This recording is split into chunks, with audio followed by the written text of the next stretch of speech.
विधान परिषद निवडणुकीत रंगत वाढली. सचिन जगताप, गणेश भोसले आणि करण ससाणे मैदानात. अहिल्यानगर स्थानिक स्वराज्य संस्था मतदारसंघाच्या विधान परिषद निवडणुकीसाठी राजकीय हालचालींना वेग आला असून इच्छुक उमेदवारांनी उमेदवारी अर्ज घेण्यास सुरुवात केली आहे. माजी आमदार स्वर्गीय अरुण काका जगताप यांचे पुत्र सचिन अरुण काका जगताप यांनी राष्ट्रवादी काँग्रेसकडून उमेदवारी अर्ज घेतला असून गणेश भोसले यांनी अपक्ष उमेदवार म्हणून अर्ज नेल्यानं निवडणुकीची रंगत वाढली. दरम्यान काँग्रेस पक्षाकडून श्रीरामपूरचे करण जयंत ससाणे यांनी उमेदवारी अर्ज घेत राजकीय समीकरणांना नवं वळण दिले.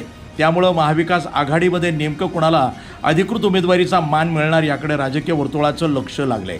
या निवडणुकीला ऐतिहासिक पार्श्वभूमी देखील लाभली आहे. यापूर्वी याच विधान परिषद निवडणुकीमध्ये स्वर्गीय अरुण काका जगताप आणि जयंत ससाणे यांच्यात थेट लढत झाली होती. त्यावेळी अरुण काका जगताप यांनी विजय मिळवत आपली राजकीय ताकद सिद्ध केली होती. आता पुन्हा एकदा जगताप आणि ससाणे परिवार आमनेसामने येण्याची शक्यता निर्माण झाल्यानं अहिल्यानगरच्या राजकारणामध्ये चर्चांना उधाण आले.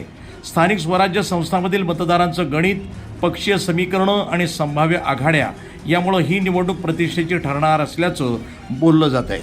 वृत्तसंपादन विभाग, न्यूज टुडे 24, अहिल्यानगर.